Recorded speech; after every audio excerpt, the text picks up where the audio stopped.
छात्रच्छद्मना उपस्थिताः विद्वद्वरेण्याः सुहृदः अस्माकं राष्ट्रस्य स्वातन्त्र्ययात्रा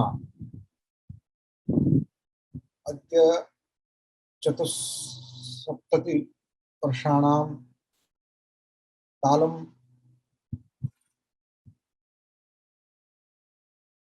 द्वितीय अमृतमहोत्सवम् आचरति। अमृतमहोत्सववर्षेऽस्मिन् कार्यप्रवृत्तानां समेषां तत्र भवतां तपस्विनां शोधच्छात्राणाम् अध्यापकानां प्राचार्याणाम् आचार्याणां च शुभेच्छाः वितरामि।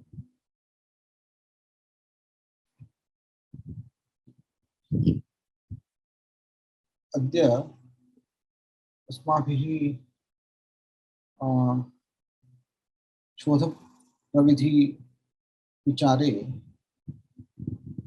केचन विषयाः विद्यन्ते। यद्यपि अद्य विरामकालः तथापि भवन्तः सर्वे श्रद्धया अस्मिन् सत्रे भागं गृह्णन्ति इति भवद्भ्यः सर्वेभ्यः पुनरेकवारं सन्तोषं स्वागतं व्याहरामि।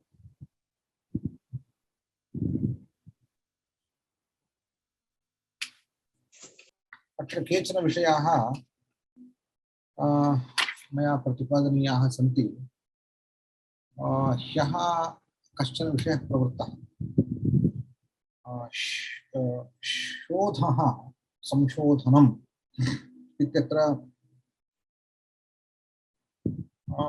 संशोधनस्य अनुसन्धानस्य नैके आयामाः अस्माभिः एतेषु पदेषु द्रष्टुं शक्यन्ते।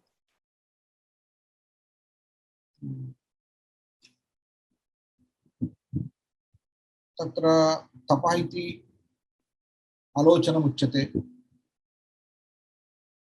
तदनन्तरं मीमांसा जिज्ञासा शब्दयोः विचारः कृतः। तदनन्तरं च संशोधनं शोधनं शोधनम् इत्यस्य कोऽर्थः इति किञ्चित् चिन्तयामि। तत्र न्यायभाष्ये इत्यात्मा शोधितः इति मनःशोधितम् इति प्रकरणान्ते किञ्चित् उल्लिख्यते। यद्यपि तत् आत्मप्रकरणम्, आत्मविचारः क्रियते। तत्र द्रव्याणि नाना द्रव्याणि विचार्यन्ते, नाना द्रव्याणि निरूप्यन्ते। द्रव्यनिरूपणप्रसङ्गे आत्मापि किञ्चित् द्रव्यं, मनः अपि द्रव्यम्, एतानि द्रव्याणि सम्यक् निरूप्यन्ते। निरूपणावसरे अन्ते तात्पर्यटीकाकारेण भाष्यकारेण च इति मनःशोधितम् इत्यात्मा शोधितः इति मनःशोधितम् इत्यादि वाक्यानि तत्र दृश्यन्ते। पश्यन्तु, तत् शोधनं नाम किं कृतं तर्हि शोधनं नूतनोऽयम् उद्यमः इति नास्ति। अस्माकं शास्त्रेषु शोधनमेव क्रियते। किं नाम शोधनं?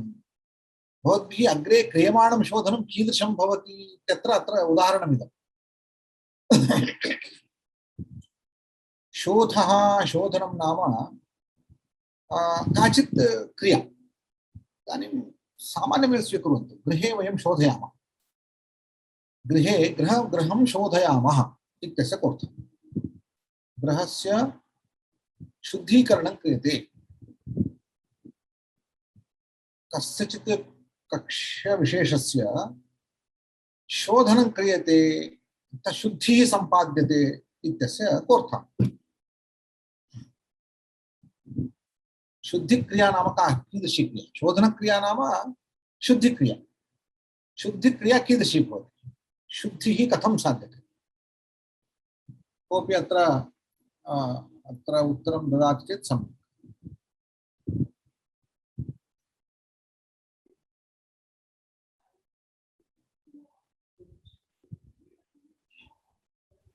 एवं चन्दनकुमार पाठकः स्वस्य हस्तमुन्नयति, सः वदतु।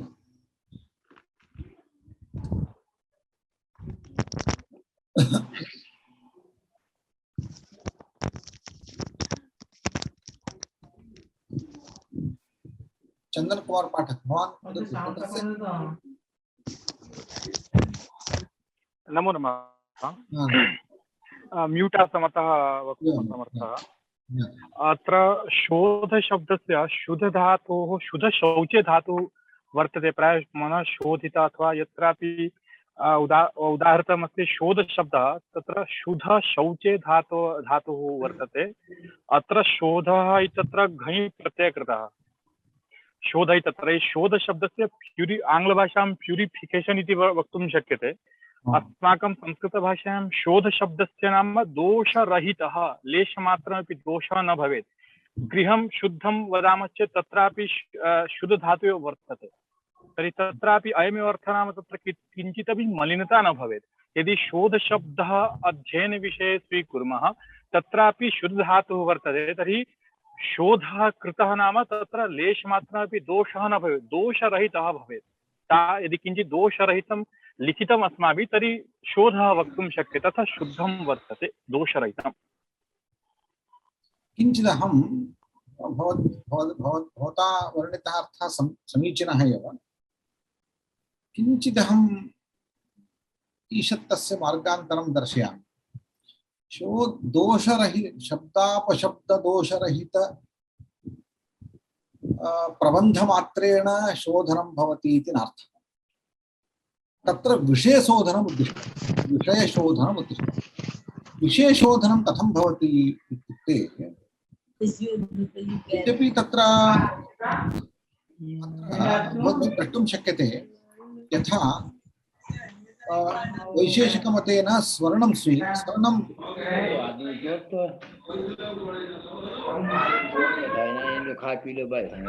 शुचिस्मिता पाली।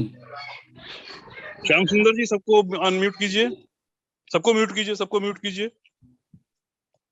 तत्र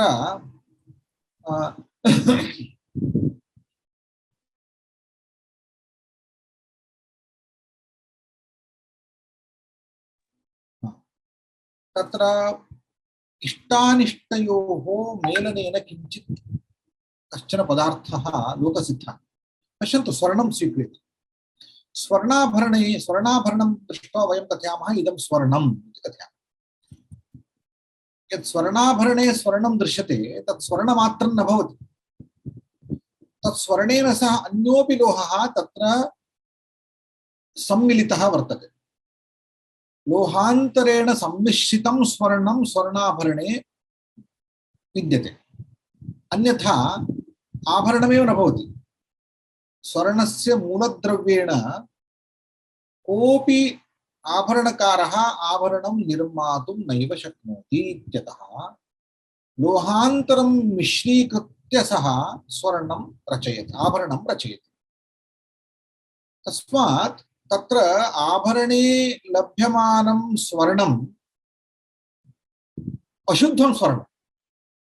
तस्य अर्थः कः? अशुद्धम् इत्यस्य अर्थः इष्टानिष्ट मिश्रीकृतम् इत्यर्थः। इष्टानिष्ट मिश्रणं यत्र वर्तते तत्र अशुद्धिः इत्यर्थः। न तु सर्वथा दोषः स्यात् इति नार्थः।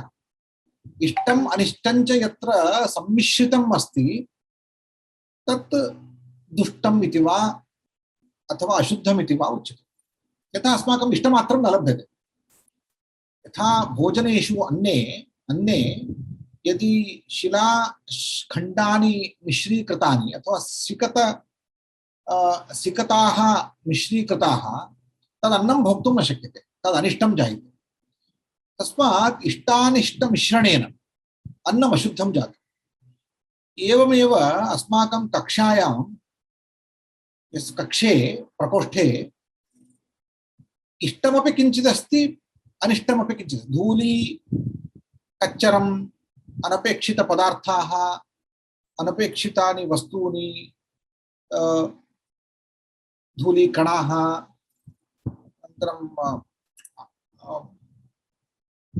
ये च अनपेक्षिताः पदार्थाः व्यर्थपदार्थाः ते सर्वे यदा कक्षे अथवा प्रकोष्ठे सम्मिश्रिताः भवन्ति तदानीं कक्षः अशुद्धो भवति, प्रकोष्ठम् अशुद्धं भवति। तत्र अनिष्टवस्तूनां निवारणे सति तत् शुद्धं भवति। एवञ्च इष्टानिष्टयोः पृथक्करणम् एव शुद्धीकरणम्। इष्टानिष्टयोः पृथक्करणमेव शोधनम्। इदानीं पश्यन्तु, यथा अस्माकं व्रीहौ धान्येषु सिकता कणाः संयुक्ताः तत् वारयितुं जनाः शोधयन्ति। तत् एक साधनविशेषं स्वीकृत्य शोधनं कुर्वन्ति। तदानीं किं कुर्वन्ति, झालीं स्वीकृत्य झाल्याम् इतस्ततः कुर्वन्तः तदधः किञ्चित् पतति, उपरिष्टात् किञ्चित् तिष्ठति। एवञ्च पृथक्करणं जातं। पिष्टे यदि सिकताः युक्ताः तर्हि झालीं स्वीकृत्य पृथक् कुर्वन्ति, तदानीं पिष्टम् अन्तः गच्छति, उपरिष्टात् सिकताः तिष्ठन्ति। एवञ्च पृथक्करणं जातम्। एतत् पृथक्करणेन शोधनं भवति। एवं यथा स्वर्णकारः आभरणं गृहीत्वा तत्र पुटीकृत्य सः लोहान् पृथक् कुरुते, ताम्रादि लोहान् पृथक् कृत्य स्वर्णं गृह्णाति। एवं तत् स्वर्णं शुद्धं स्वर्णं यदस्ति तत् पृथक् कृतं स्वर्णम्, अनिष्टलोहापेक्षया पृथक् कृतं यत् स्वर्णं तत् शोधितं स्वर्णम्। इदमेव शोधनं नाम। शोधनं नाम इष्टानिष्टयोः पृथक्करणम्, अनिष्टमलन निवारणम्। एतत् फलं भवति। अत्र अस्माभिः शोधकार्ये किं क्रियते? तत्र भाष्यकारेण अथवा सूत्रकारेण तत्र मनः शोधितं। कीदृशं मनः शोधितं? मनः यद्यपि मनः इति द्रव्यं संपृक्ततया गृह्यते, असंभिन्नतया गृह्यते। यतः मनः कुत्र अस्ति इति कोऽपि न जानाति। केचित् भ्राम्यन्ति मनः इत्युक्ते एतत् शिरोरूपं यत् द्रव्यमस्ति तदेव मनः इति चिन्तयन्ति। अतः हृदये किञ्चित् तिष्ठति तदेव मनः इति चिन्तयन्ति। हृदयम् अत्र मनः अस्ति, मनः मम हृदयं भग्नं, मनः भग्नं, हृदयमेव मनः इति चिन्तयन्ति। तद् द्रव्यं यदस्ति हृदयरूपम् अङ्गं तदेव मनः इति चिन्तयन्ति, अथवा मस्तिष्करूपम् अङ्गं तदेव मनः इति चिन्तयन्ति, अथवा आत्मा एव मनः इति चिन्तयन्ति। आत्मा अंतरात्मायाः वर्तते, तस्य मनसश्च भेदं न चिन्तयति। एवञ्च सम्मुग्धाकारेण इतरवस्तुभिः सह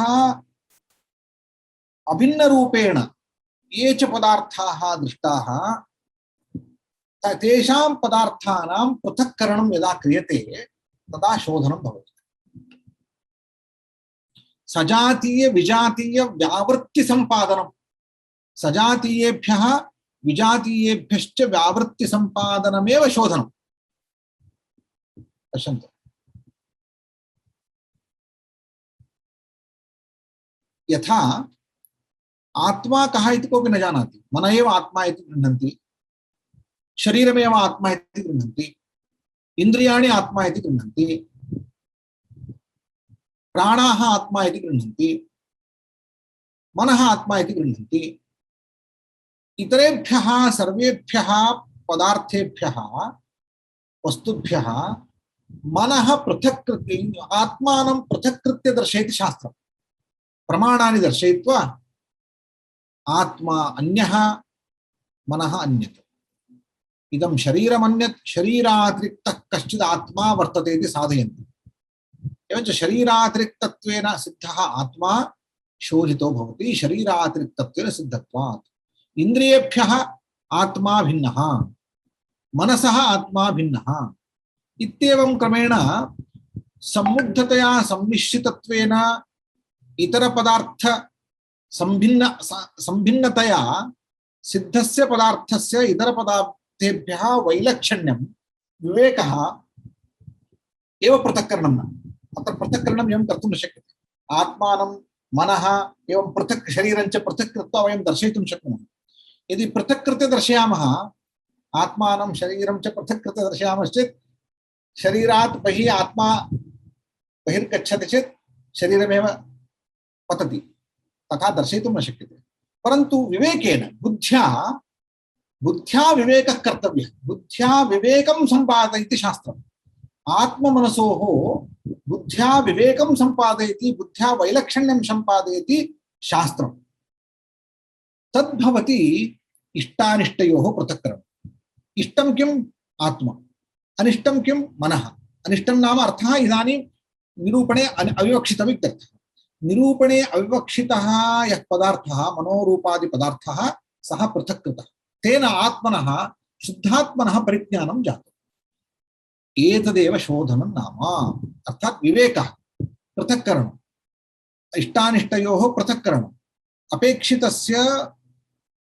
अपेक्षणीयस्य विषयस्य इतर विलक्षणतया, इतर वैलक्षण्य नाम सजातीय विजातीय वस्तुभ्यः वैलक्षण्य पूर्वकं वस्तुनः विवेकज्ञानमेव फलं शास्त्रस्य, तदेव शोधनं। इदानीं चिन्तयन्तु, भवद्भिः यदि शोधनं क्रियते किं करणीयं भवति? विवक्षितः अर्थः कः इति निश्चित्य तस्य अर्थस्य इतरेभ्यः पदार्थेभ्यः पृथक्करणं यदस्ति तदेव शोधनं नाम। तदानीं मनः शुद्धं भवद्भिः प्रतिपादनीयः विषयः शुद्धः भवेत्, शोधितः भवेत्। कथं शोधितः भवेत्? एवं रूपेण शोधितः। तदर्थं युक्तिः प्रमाणानि संयोज्य युक्तिः प्रमाणानि स्वीकृत्य अस्माभिः विवेकसम्पादनं करणीयं, वैलक्षण्यसम्पादनं करणीयम्। एवञ्च शास्त्रेषु यः शोधनं क्रियते सा शोधपद्धतिः अस्माभिः स्वीकृत्य तदेव शोधनं न। अत्र किमपि कस्यापि अंकितमिश्रः किमपि प्रष्टुमिच्छति। सः प्रणमामि आचार्याः। एवं कथयतु। भवता उक्तवान् यत् विजातीय सजातीय देहादि तस्य वैलक्षण्यं विषये उक्तवान् चेत् निधिध्यासन विषये वेदान्ते उक्तमस्ति यत् विजातीय देहादि प्रत्यय रहित अद्वितीय वस्तु सजातीय प्रत्यय प्रभावः निधिध्यासनं चेत् शोधनं निधिध्यासनं पृथक् अस्ति अथवा एकमेव? अत्र पश्यन्तु, अतएव मया उक्तम् एते सर्वे अर्थाः अस्माकं जिज्ञासा मीमांसा अथवा शोधनम् इति सर्वथा समानार्थकाः शब्दाः न सन्ति, सर्वथा पर्यायाः न सन्ति। एते विभिन्न प्रकृतिकान् अर्थान् बोधयन्ति। अत्र प्रक्रिया भिन्ना भवति। शोधने शास्त्रस्य यत् लक्षणमुक्तं मया, इष्टानिष्टयोः पृथक्करणम् अथवा लक्ष्यालक्ष्ययोः पृथक्करणं, लक्षणमुखेन लक्ष्यालक्ष्ययोः पृथक्करणं शास्त्रस्य एका प्रवृत्तिः भवति, तत् शोधनं नाम। परन्तु यत् निधिध्यासनमुक्तं भवता तद् भिन्नं तत्। मीमांसा भिन्ना, निधिध्यासनं भिन्नं। निधिध्यासने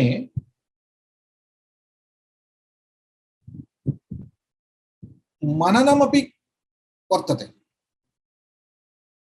तत्र निधिध्यासनावसरे ये च गुणाः अस्माभिः गृहीताः, शास्त्रेण ग्राहिताः, तान् गुणान् स्वीकृत्य तस्य पदार्थस्य ध्यानं, तत् निधिध्यासनम् इत्युच्यते। तत् समाधौ अन्तर्गच्छति। यथा योगशास्त्रे समाधिर्भवति तत्र अन्तर्गच्छति। शोधनं नाम एतत् भाषया वस्तुनः लक्षणपुरस्सरं विवेकसम्पादनम्, एतद् भिन्नम्। अतएव एते सर्वे अर्थाः एकविधाः इति पर्यायरूपेण न प्रयोक्तव्यः। अतएव मया एतत् सर्वं किञ्चित् दर्शितम्। अतएव एते शब्दाः विभिन्नप्रसङ्गेषु शास्त्रकारैः विभिन्नरूपेण प्रयुज्यन्ते। पर्यायत्वेन एते शब्दाः न प्रयुक्ताः। क्वचित् मन्तव्यः इत्युच्यते, क्वचित् निधिध्यासितव्यः इत्युच्यते, क्वचित् जिज्ञास्यः इत्युच्यते, क्वचित् आत्मावारे द्रष्टव्यः इत्युच्यते, आत्मावारे जिज्ञास्यः इत्युच्यते, मन्तव्यः निदिध्यासितव्यः एते शब्दाः पृथक् पृथक् शब्दाः यथा तत्र प्रक्रिया एव विद्यते सर्वसमाना प्रक्रिया नास्ति आत्मा शोधनीयः इत्यपि उच्यते अवगतं वा all the time other padarthas need not be dosha yes satyam sir दोषाः इत्युक्ते अतः एव दोषवारणम् इति अर्थः अत्र सर्वथा सर्वे पदार्थ मनः आत्मा मनसः सकाशात् आत्मा शोधितः इत्यस्य अर्थः कः मनः अनिष्टं दोषः इति अर्थः मनः अनपेक्षितम् इदानीम् आत्मज्ञानकाले मनोज्ञानं नापेक्षितम् शुद्धात्मज्ञानकाले मनोज्ञानं नापेक्षितम् इत्यतः मनः अनिष्टं न तु दोषः एवं रूपेण लक्ष्यालक्ष्य व्यवस्थया अस्माभिः द्रष्टव्यं लक्ष्यं किञ्चित् भवति अलक्ष्यं किञ्चित् भवति शास्त्रकारेण किं क्रियते यल्लक्ष्यं सम्पादितं लक्षणीयं वस्तु यदस्ति लक्षणीयः पदार्थः तल्लक्षणम् उक्त्वा इतरेभ्यः सजातीयेभ्यः विजातीयेभ्यश्च वस्तुभ्यः लक्ष्यं पृथक् करोति लक्षणं व्यावर्तयति एषा व्यावृत्तिरेव विवेकः वैलक्षण्यं पृथक्करणं शोधनम् इत्युच्यते एतदेव शोधनं नाम अतएव समग्रं शास्त्रमपि लक्षणम् इत्युच्यते व्याकरणं लक्षणं पाणिनिना यत् अष्टाध्यायी ग्रन्थः निरूपितः तल्लक्षणं कस्य लक्षणं शब्दस्य लक्षणं साधु शब्दजातस्य लक्षणं साधु शब्दजातं यदस्ति साधु शब्दः सः लक्ष्यः किं करणीयम् असाधु शब्देभ्यः साधु शब्दाः पृथक् करणीयः असाधु शब्देभ्यः साधु शब्दाः लक्षणीयाः तदर्थं पाणिनिना लक्षणं निरूपितं किं लक्षणं तत् तल्लक्षणं अष्टाध्यायी रूपं लक्षणं व्याकरण रूपं लक्षणं तद्वारा पाणिनिना साधु शब्दाः इतरेभ्यः अनपेक्षितेभ्यः असाधु शब्देभ्यः पृथक् कृताः विवेचिताः अतएव साधु शब्दाः दृश्यन्ते साधु शब्दाः लक्ष्यन्ते निरूप्यन्ते च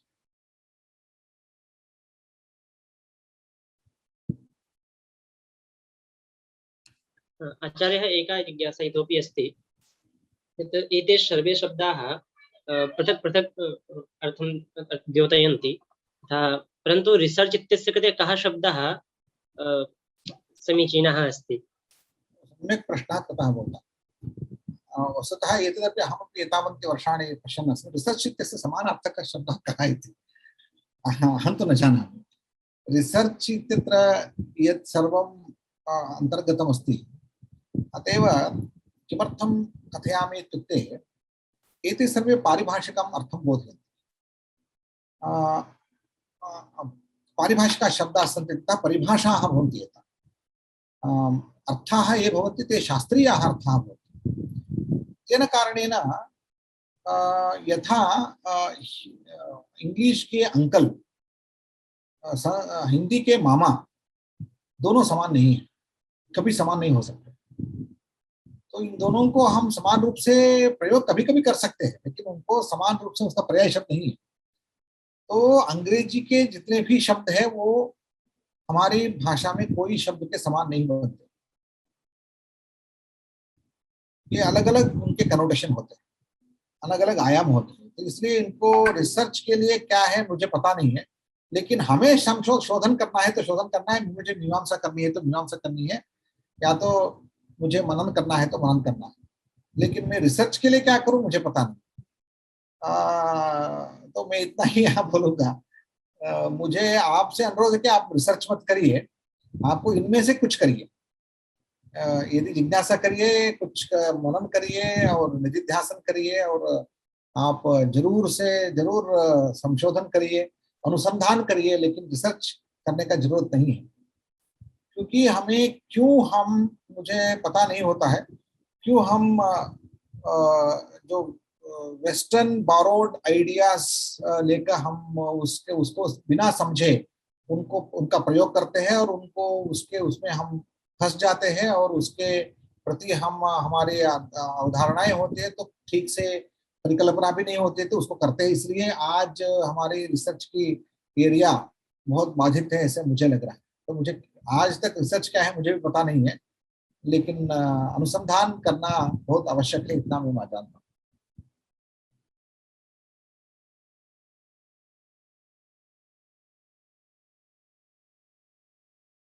वैसे हमें रिसर्च को जानना क्यों जरूरी है? रिसर्च को जाने बिना रिसर्च इत्येतत् अनभिज्ञायापि अस्माभिः अनुसन्धानं कर्तुं शक्यते। अस्माकं शास्त्रकारैः शोधनं दर्शितमस्ति, अनुसन्धानक्रमः दर्शितः अस्ति, शास्त्रकारैः मीमांसापद्धतिः दर्शिता वर्तते। तस्मात् अनेन क्रमेण वयं कमपि विषयं स्वीकृत्य वयं कुर्मश्चेत्, अनुसन्धानं कुर्मश्चेत् अस्माकं शोधकार्यं चेत्सति। किमर्थम् अस्माभिः रिसर्च मेथडालजी इति कृत्वा, तत् analytical research methodology, surgical research methodology वगैरह वगैरह वगैरह जो है, उसमें कोई झंझट में नहीं जाना है, ऐसा मेरा आग्रह है। तो दूसरी बात, हम आपसे किस विषय में बात करते थे?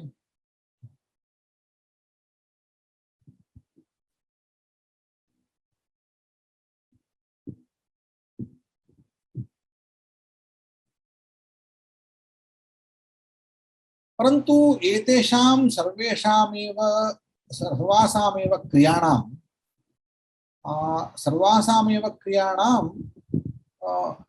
निश्चिता मतिरेव लक्ष्या भवति। निश्चयः, अर्थनिश्चयः, निश्चिता मतिः, निगमनम् एव अपेक्षितमस्ति, तदेव अस्माकम् अपेक्षितं, तदर्थं प्रयासः करणीयः। तत्र क्रियापद्धतिः भिन्ना भवति। जैसे आप दिल्ली जाते हैं, तो दिल्ली जाने के लिए नाना पद्धति हो सकते हैं। या तो ट्रेन में जाओ, आप पैदल जा सकते हैं, फ्लाइट से भी जा सकते हैं, और हर एक में अपना अपना पद्धति है। तो एक पद्धति से दूसरा पद्धति, दूसरी क्रिया में एक क्रिया और दूसरी क्रिया समान लक्ष्य हम प्राप्त कर सकते हैं, लेकिन उनकी पद्धतियां अलग अलग होती हैं। उसी तरह बिल्कुल इस क्रम में हम ये सारे अलग अलग शोध पद्धति में हम जाएंगे तो अलग अलग शोध पद्धति से निश्चित रूप से एक लक्ष्य प्राप्त कर सकते हैं, लेकिन उसकी पद्धति अलग अलग है। जैसे उदाहरण मैं बताता हूँ आपको, आधुनिक उदाहरण मैं बहुत पसंद करता हूँ, जल्दी समझ में आता है। आपको जानकारी है कि एक किचन जो होता है, तो किचन बहुत पसंद है मुझे। जो पाकशालायां पाकाः द्विधा भवन्ति। आप यदि मॉडर्न किचन जाएंगे तो वहां वो क्या है, उसको सारे पदार्थ रेडी होते हैं उनके, तो उसको केवल मिश्रण करके आपको 5 मिनट में उसको जो चाहे वो करके देते। लेकिन हमारा पूर्व पद्धति है, दक्षिण में जाएंगे तो आपको सांबार इडली वगैरह जो है रेडीमेड पहले करके रखते हैं, उसको गर्म करके देते हैं। यहाँ मॉडर्न किचन में आप जाएंगे तो आपको जितने भी इटालियन किचन में जितने भी उपलब्ध होते हैं पाक, वो सारे पदार्थ सिद्ध होते हैं, तो उसको मिश्रण करके वो दे देते हैं। तो पाक तो बन रहा है, पाकस्तु जायते, परंतु सपाकः अन्यान्य पद्धत्या जायते, तत्र रुचिरपि भिन्ना भवति, परंतु पाकस्तु सिद्ध्यते। एवं कार्यपद्धतिः भिन्ना भवति, पाकस्तु सिद्ध्यति। इतिवत् अत्रापि शोधकर्मण्यपि नाना प्रकाराः, नाना आयामाः सन्ति। अस्तु, द्रष्टव्यम्।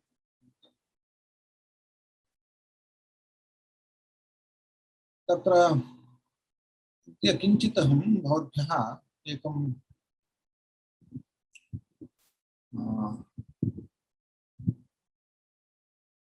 दर्शयामि किञ्चित्। इदानीं मया उक्तं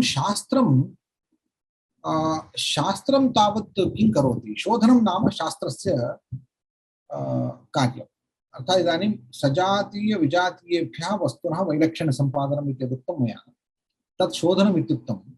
भवद्भिरपि उदाहरणान्तरं स्वीकुर्वन्तु, नाना उदाहरणानि वयं स्वीकुर्मः। मातृकासम्पादनं नाम किञ्चित् शोधनं। किं क्रियते तत्र? एतदेव मनसि मया यदा यदुक्तमस्ति तदेव मनसि कृत्य शोधनं किं क्रियते इति कथयन्तु। मातृकासम्पादनक्रमे शोधनं नाम कीदृशम्? भवन्तः यः कोऽपि मातृकासंशोधनं करोति चेत् तस्य मुखादहं श्रोतुमिच्छामि। इष्टानिष्टयोः पृथक्करणम् इति मनसि कृत्य भवन्तः मातृकासंशोधनं शोधनम् इति सम्पादनं यद् तत् शोधनं भवति इति दर्शयति। कः करोति? इदानीम् एते तु नूतनाः, एतेषु कोऽपि इदानीं यावत् मम संज्ञाने तु एतेषु छात्रेषु कोऽपि मातृका सम्पादने न प्रवृत्तः न भवेत्। इतः अनन्तरम् एतेषु केचन मातृका सम्पादने प्रवृत्ताः स्युः।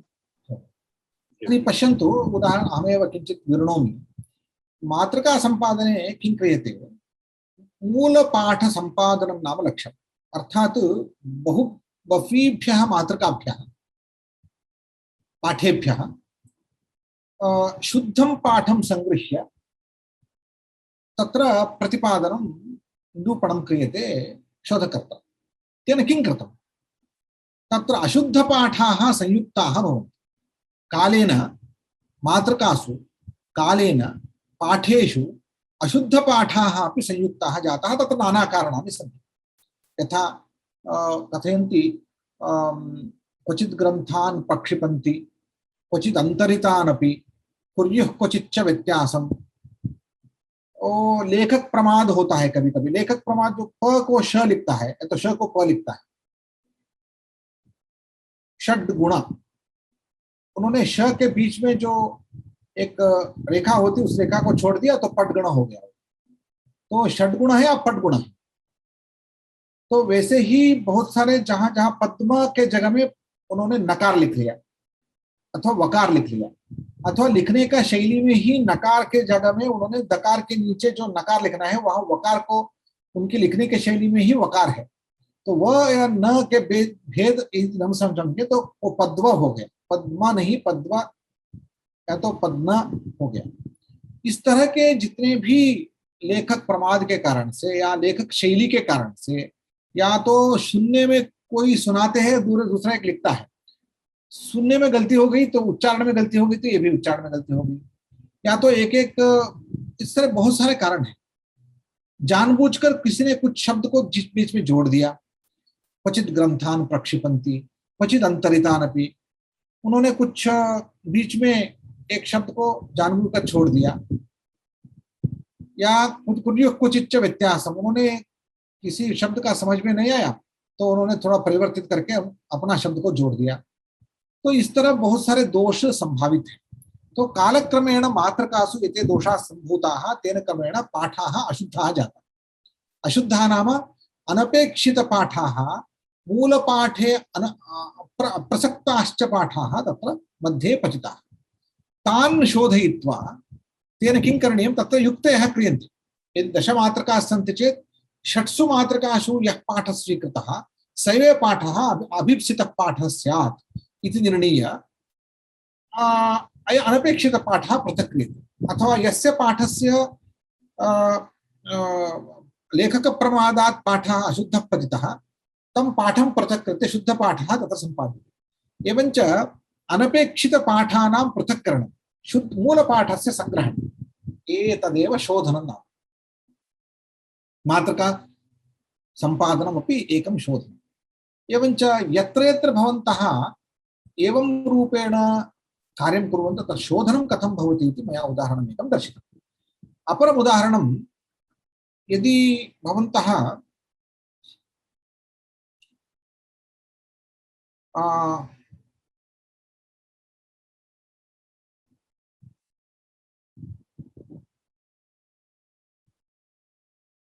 किञ्चित् नूतनं तत्त्वं प्रतिपादयितुं प्रवर्तन्ते, तस्य तत्त्वस्य विनूतनत्वं यदि उत्पादयितुं प्रयतन्ते, ये विनूतन है ऐसा कहते हैं, तो पूर्व सूरी जितने भी है उनके मत में जितने भी तत्व है उन सारे तत्वों से ये विभिन्न है, ऐसा आपको समर्थन करना पड़ेगा। तो इस तत्व को, इस तथ्य को किसी ने बताया नहीं। पूर्व सूरी जितने भी लोग हैं, विद्वान है, उन्होंने जो भी बताया है उससे अलग मैं बता रहा हूं, उससे विलक्षण मैं बता रहा हूं। ये मेरा तत्व जो है, मेरा तथ्य जो है, ये बिल्कुल नया है। इसको बताने के लिए आपको उसका वैलक्षण्य संपादन करना पड़ेगा। पूर्व सूरी ने जितने भी कहा है उससे भिन्न है ऐसा वैलक्षण संपादन करेंगे, यही भी एक शोधन है। तो जितने भी आपके शोध कार्य है वो शोधन कैसे होता है ये मैं आपको आपके सामने रख रहा हूं। तो ये भारतीय शास्त्र व्यवस्था में जितने भी कार्य है वो सारे शोध कार्य। तो हमें ये मतलब शोध कार्य भारतीय प्राचीन शास्त्रों में नहीं होता था, ये शोध कार्य हम ही कर रहे हैं, ऐसा किसी को भ्रम है तो उस भ्रम से हमें बाहर आना पड़ेगा। इसलिए शास्त्र में जो पद्धति से निरूपण किया गया है, शास्त्र में जिस पद्धति से विचार किया गया है, शास्त्र में जिस पद्धति से अपने अपने शास्त्रों में चाहे ज्योतिष हो, व्याकरण हो, न्याय हो, मीमांसा हो, वेदांत हो, उन शास्त्रों में विषय को विचार करने का जो पद्धति सिखाया गया है वह पद्धति शास्त्र विचार पद्धति ही शोध पद्धति है। तो शोध पद्धति एक नया पद्धति हम ढूंढ के आपको लेके आएंगे, उसको सिखाएंगे, उस तरीके से आपको शोध करना होगा, यह हमारी गलती है। हमारे प्राचीन शास्त्र के जो भी विचार पद्धति है, विषय विचार पद्धति है, वही विचार पद्धति शास्त्र शोध पद्धति है, ये मेरा मत है। वो क्या क्या है उसके बारे में हम विचार कर सकते हैं इन डिटेल, तो उसके बारे में मेरा कुछ मत है आपके सामने मैं रखूंगा। तो वस्तुतः शास्त्रज्ञाः ये भवन्ति, अहं किञ्चित् पीपीटी भवद्भ्यः दर्शयिष्यामि।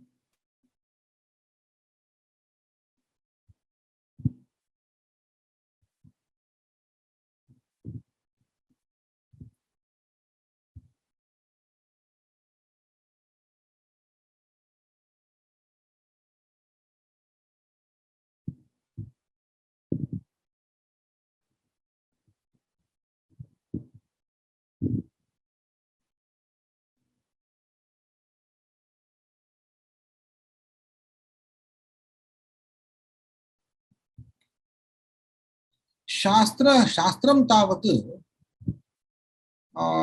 लक्षणं निरूपयति। किमर्थं लक्षणं निरूपयति? मया उक्तं खलु इदानीम्, अर्थयोर्मध्ये वैलक्षण्यसम्पादनार्थं शास्त्रं लक्षणं निरूपयति। लक्षणं किं करोति? लक्षणं किं करोति इत्युक्ते असाधारणधर्मं निरूपयति। अर्थात् असाधारणधर्म एव लक्षणम्। असाधारणनिरूपकं लक्षणं लक्षणवाक्यं लक्षणम् इत्युच्यते, परन्तु लक्षणवाक्यं लक्षणम् इति न चिन्त्यताम्। तत् लक्षणनिरूपकं वाक्यं, लक्षणं नाम असाधारणधर्मः।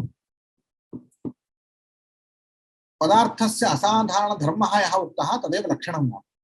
पाणिनिरपि लक्षणं निरूपयति, यथा स्वतन्त्रः कर्ता, तदनन्तरं कर्तुरीप्सितमं कर्म, एतत् सर्वं लक्षणं। कर्तुः ईप्सितमं कर्म, साधकतमं करणम्, एतत् सर्वं लक्षणम्। एवञ्च सर्वे शास्त्रकाराः लक्षणमुखेन स्वशास्त्रस्य प्रतिपाद्यं विषयं निरूपयन्ति। शास्त्रकाराः अर्थान् न सृजन्ते, अर्थसृष्टिः नैव क्रियते। कोऽपि शास्त्रकारः चतुर्मुखो नास्ति,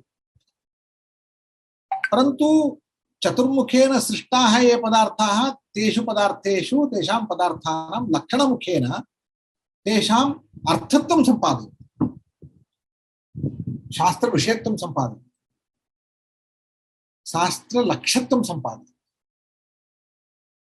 एवञ्च शास्त्रकारस्य लक्षणं, शास्त्रकारस्य कार्यं किम् इत्युक्ते लोकसिद्धानां पदार्थानां शास्त्रपदार्थत्वेन निरूपणम्। लोकसिद्धाः पदार्थाः शास्त्रपदार्थाः कदा भवन्ति इत्युक्ते यदा शास्त्रलक्षणेन ते लक्षिताः भवन्ति तदानीं शास्त्रपदार्थाः भवन्ति। एवञ्च लोकपदार्थाः भिन्नाः, शास्त्रपदार्थाः भिन्नाः। भवन्तः चिन्तयन्तु, लोके पदार्थत्वेन स्वीक्रियमाणः अर्थः न शास्त्रीयः पदार्थः, शास्त्रे स्वीक्रियमाणः पदार्थः लोकसिद्धः पदार्थो न भवति। यथा द्रव्यम् उदाहरणं स्वीकुर्वन्तु, द्रव्यम्, इदं द्रव्यं, मोबैल् इत्येतत् द्रव्यं भवति, परन्तु इदं द्रव्यं वैशेषिकसिद्धं द्रव्यम् इदम् इति भ्रमं न कुर्वन्तु। अत्र वस्तुतः द्रव्यमपि अस्ति, मोबाइल इत्यत्र गुणोपि अस्ति, द्रव्यं गुणः सामान्यं विशेषः समवायः अभावः सर्वे पदार्थाः मिलित्वा अत्र द्रव्यम् एतत् मोबाइल भवति। मोबाइल इत्येतत् सप्तपदार्थानां समवायः, अत्र एकः पदार्थो नास्ति। द्रव्यं कदाचिदपि केनापि लक्षितोपि न शक्यते। हमने किसी ने द्रव्य को देखा ही नहीं।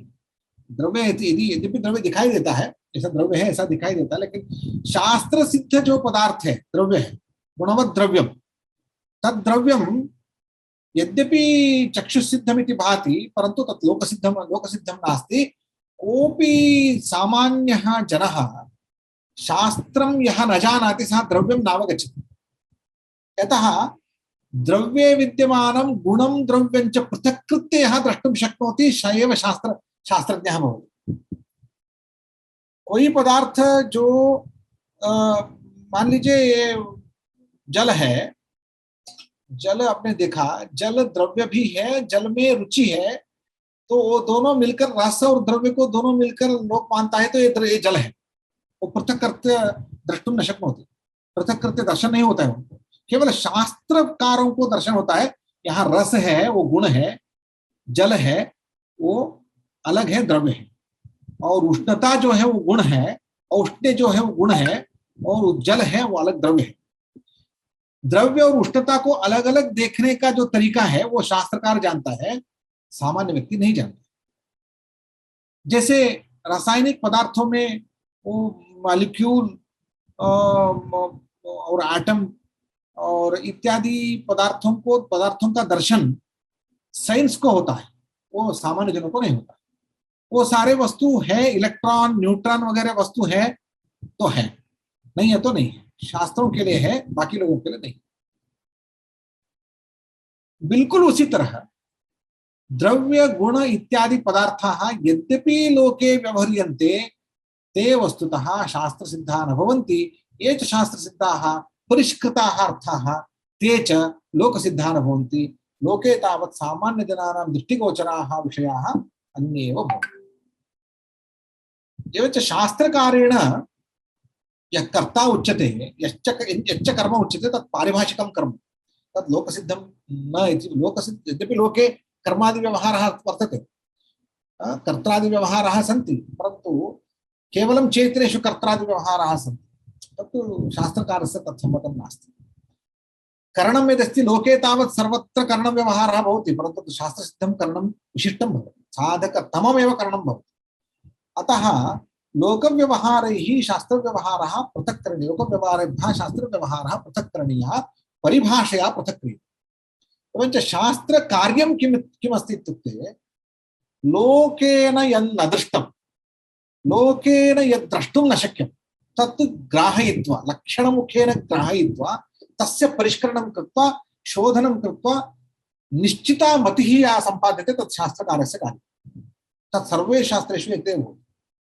तद् भवन्तः व्याकरणं स्वीकुर्वन्तु, न्यायं वा स्वीकुर्वन्तु, वैशेषिकं, बौद्धं, जैनं दर्शनम् अथवा वेदांत दर्शनं, सर्वेषु दर्शनेषु शास्त्रकार्यम् एतदेव भवति। लक्षणमुखेन पश्यन्तु, वेदान्ते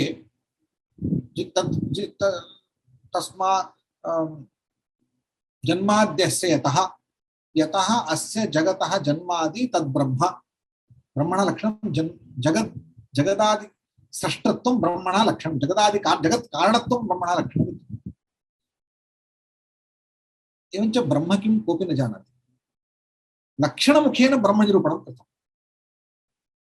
एवमेव शास्त्रेषु कर्तृत्वं, कर्ता इति किञ्चित् अब्स्ट्राक्ट् तत्त्वं भवति। तत् लोकसिद्धः यः पुरुषः दृश्यते सः कर्तृत्वेन दृश्यते, परन्तु स एव कर्ता नास्ति। कर्ता इति किंचित अपूर्वं तत्त्वं, शास्त्रसिद्धं तत्त्वं। ये मैं जो दिख रहा हूँ ये कर्ता नहीं हूँ, ये तो बॉडी है, तो कर्ता अलग होता है। तो इस कर्ता को जानने का जो स्वरूप है, उस लक्षण है, उस लक्षण को शास्त्र बोलते हैं। तो आप अपने अपने शास्त्र में विचार करें।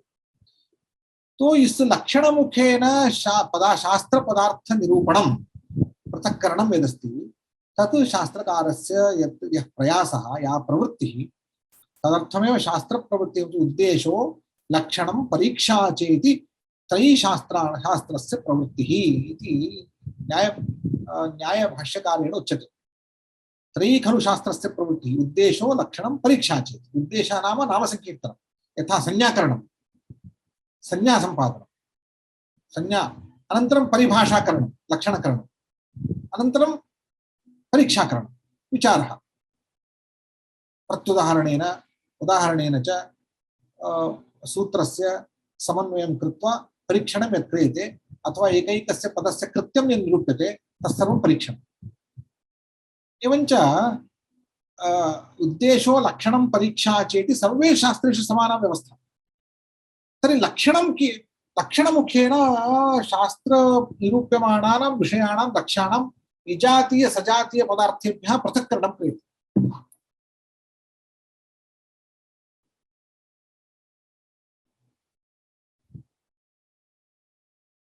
बहुत हेवी हो गया।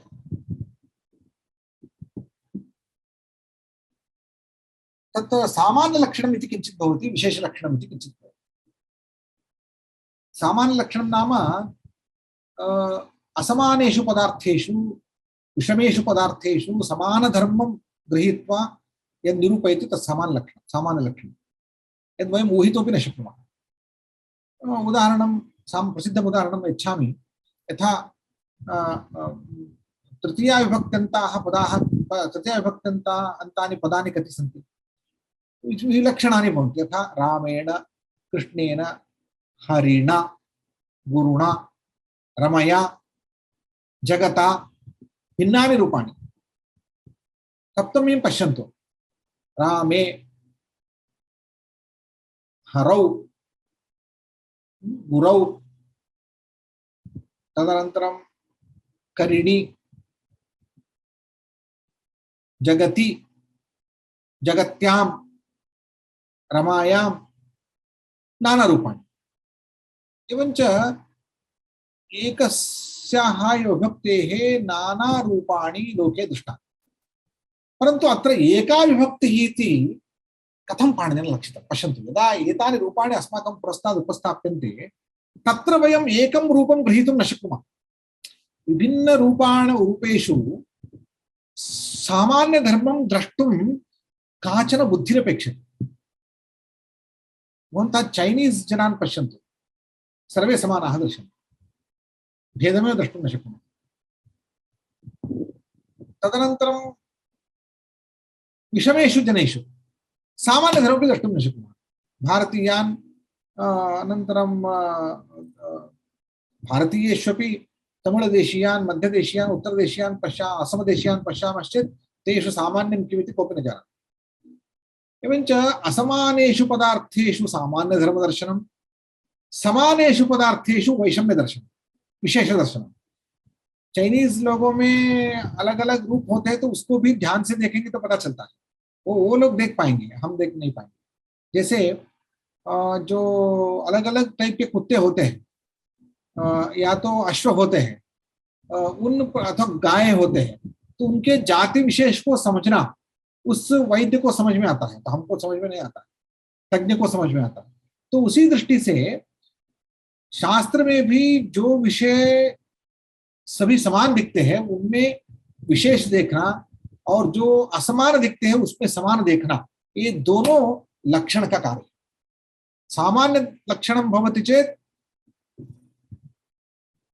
वो अब्स्ट्रैक्शन होता।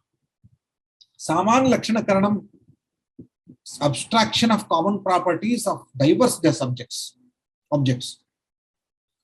और दूसरा विशेष लक्षण यानी वस्तु को पृथक्करण करना, तो वो विभाग बन जाता है। तो विशेष लक्षण से विभाग बनता है, सामान्य लक्षण से सामान्यीकरण हो जाता है। तो ये सामान्य लक्षण और विशेष लक्षण, इन दोनों के द्वारा शास्त्रकार विभाग, पदार्थों का संग्रह, पदार्थों का विभाग दोनों करते हैं। कभी कभी पदार्थों का संग्रह करना पड़ता है, कभी कभी पदार्थों का विभाजन करना पड़ता है। जैसे सप्तमी को सप्तम्यंत पद के रूप में एकत्रित किया, उसके बाद लिंग भेदेन उसका अंत भेदेन व्यवस्था की। तो यह दोनों अपेक्षित है, इन दोनों को शास्त्रकार करते हैं। वैसे ज्योतिष शास्त्र हो, न्याय शास्त्र हो, मीमांसा हो, व्याकरण हो, सभी शास्त्रों में इसी पद्धति से लक्षण मुखेन सामान्य लक्षण और विशेष लक्षण के द्वारा विभाजन किया जाता है और संग्रह किया जाता है। उसी तरह हमारे यदि शोध कार्य में भी हमें सामान्य लक्षण लिखना होगा और विशेष लक्षण लिखना होगा, इसी मुख से हमें हमारे शोध कार्य करना होगा। तो हमारा कार्य क्या होना चाहिए?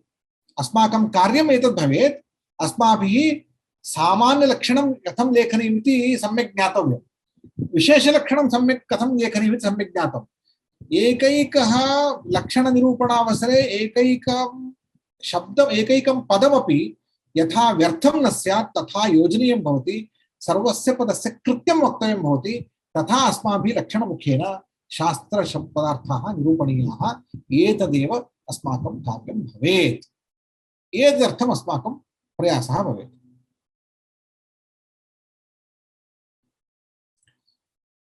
तो बेसिकली मैं क्या आपसे कहना चाहता हूं, तो हमारे शास्त्रों में जिस पद्धति से पदार्थ विवेचन किया गया है, जिस पद्धति से पदार्थों का विचार, तो वही पद्धति हमारी शोध पद्धति होनी चाहिए।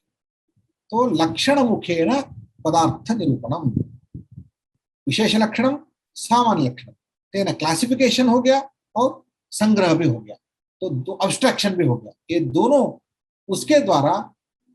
तो ये लक्षण होने के बाद क्या करते हैं हम? उसके बाद पदार्थ निरूपण के बाद शास्त्र में यह कार्य किया जाता है, उन पदार्थों के बीच में संबंध में, चाहे वो व्याकरण ले लीजिए, साहित्य शास्त्र लीजिए और मीमांसा शास्त्र लीजिए, उन पदार्थों के बीच में जो संबंध रहा है, उस संबंध को ठीक से यदि हम समझ के जोड़ेंगे, तदानीं तत्शास्त्रं पूर्णं भवति। संबंध निरूपणं शास्त्रस्य अपरं कार्यम्, पदार्थेषु संबंध निरूपणम्।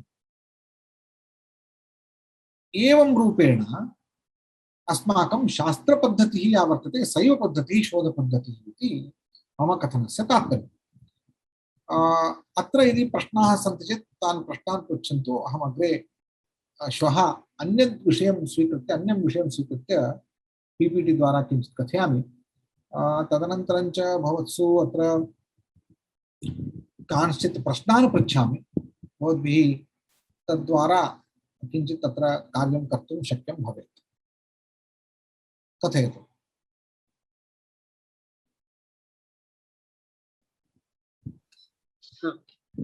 एक जिज्ञासा है सर। प्रायः अभी हमारे शास्त्रों में जो है प्रैक्टिकल रिसर्चेज नहीं हो रही हैं, प्रयोगात्मक शोध बहुत कम हो रहे हैं। तो इसके लिए हम लोग क्या ऐसा करना चाहिए? और जिससे जैसे ज्योतिष शास्त्र है, तो मुझे लगता है कि पूरा प्रयोगात्मक ही है ज्योतिष शास्त्र, हर पक्ष में, चाहे फलित ले लें, चाहे संहिता ले लें, चाहे सिद्धांत ले लें, परंतु उसमें भी बस हम लोग थ्योरी लिखते हैं।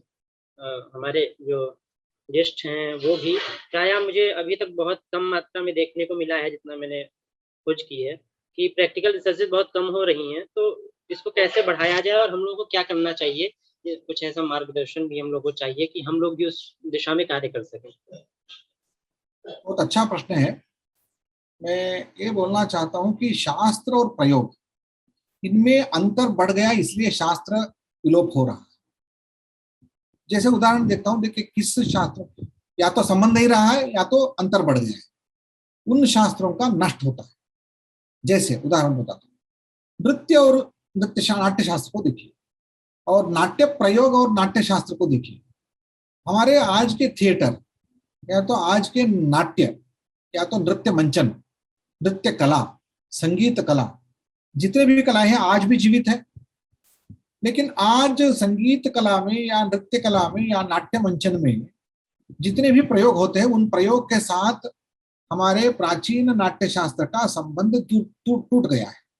इसका मतलब है नाट्य शास्त्र एक थ्योरी में रह गया है और नाट्य मंचन एक प्रयोग के रूप में रह गया है। तो जब ये संबंध टूट जाता है, या तो थ्योरी के अलग से पढ़ते हैं तो प्रयोग को अलग करते हैं, तब इन शास्त्रों का लक्षण करना बहुत मुश्किल हो जाता है।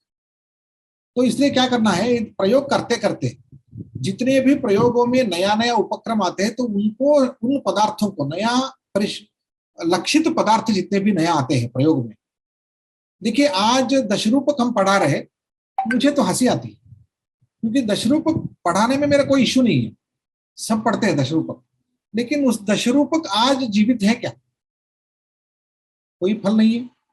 या तो दशरूपक को रिवाइव करिए, या तो मंचन में जो वास्तविक रूप से नाट्य मंचन हो रहा है, थिएटर हो रहा है, उन थिएटर में जो वास्तविक रूप से प्रकार है, उन प्रकारों को हम फिर से नाट्य शास्त्र में जोड़ दिया जाए, रूपक शास्त्र में जोड़ दिया जाए। यदि जब तक हम नहीं जोड़ेंगे, उसके बारे में विचार ही नहीं करेंगे, तो शास्त्र और प्रयोग दूर होते जाएंगे, तो उस अंतर से शास्त्र सफर होगा और प्रयोग भी सफर होगा। तो शास्त्र और प्रयोग साथ साथ में जाते हैं।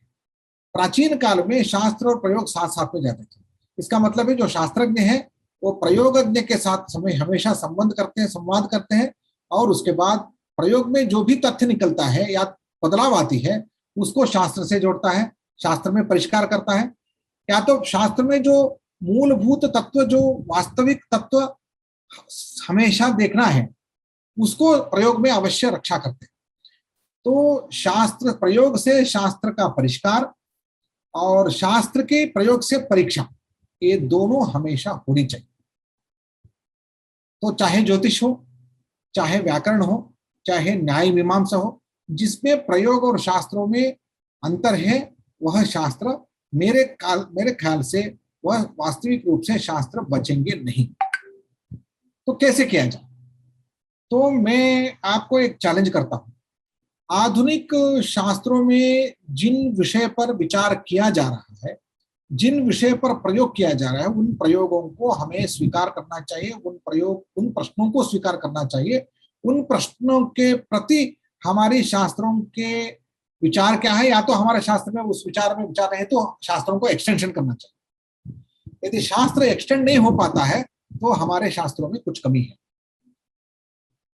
शास्त्र को एक्सटेंड होना ही है, क्योंकि शास्त्र में वो क्षमता है, वो प्रयोग के अनुसार प्रयोग करते करते जो भी विषय निकलते हैं उसको स्वीकारने में या तो उसको नई ढंग से निरूपण करने में शास्त्रों की क्षमता है।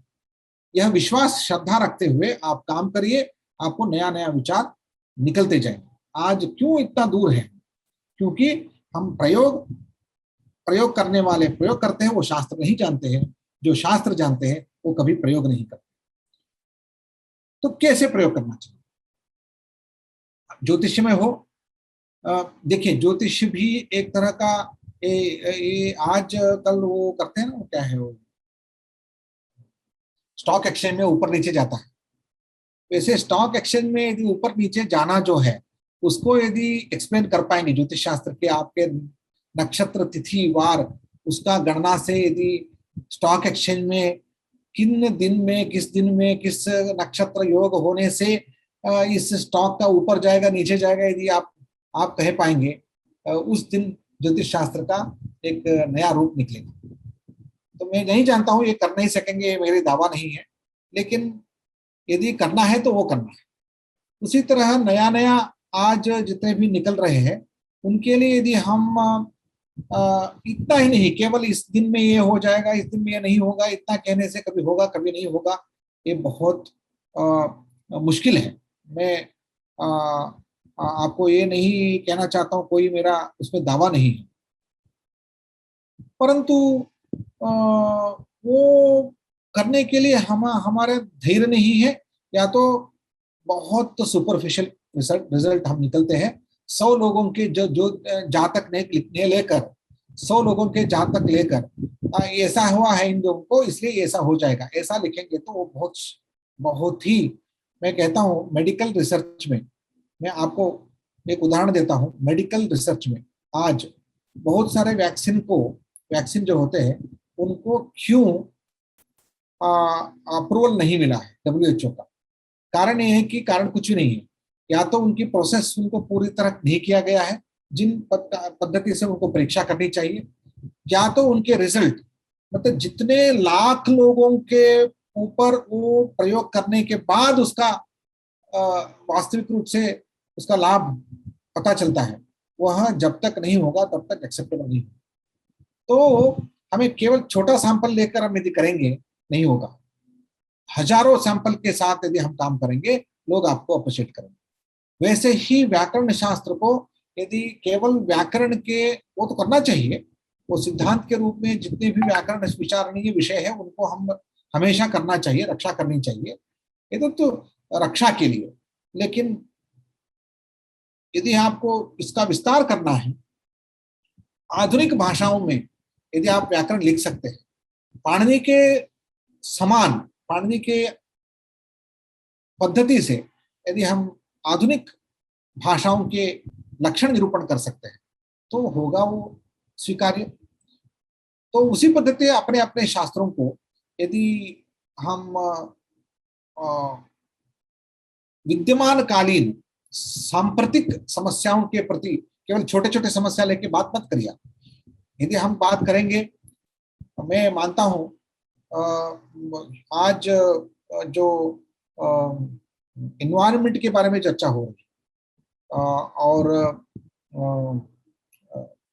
जो सस्टेनेबल डेवलपमेंट, इसका मतलब है जो विकास है, उस विकास के बारे में जो बात आती है, इन सारे विषयों में यदि समस्या जो है उन समस्याओं के हल निकालना नहीं है। हमारे शास्त्र में कहा गया है, हमारे शास्त्र में पहले ही बताया गया था, आपको पता नहीं है, ऐसा कहने से नहीं होगा। लेकिन उसका नया परिहार यदि हम देख सकेंगे तो ये प्रयोग के साथ चलना है, शास्त्रों को प्रयोग के साथ चलना है, यही बात है। यदि हम नहीं कर पाएंगे, उनके साथ साथ हम नहीं चलेंगे, तब हमारे शास्त्रों की प्रगति नहीं होगी, विकास नहीं।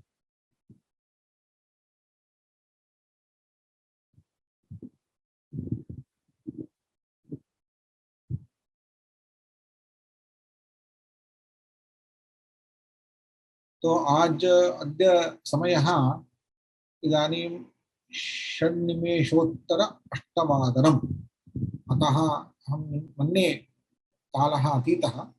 इदानीम् अत्रैव अहम् आत्मनः वाग्व्यापारं समापयामि। इतः परं भवन्तः प्रमाणम्।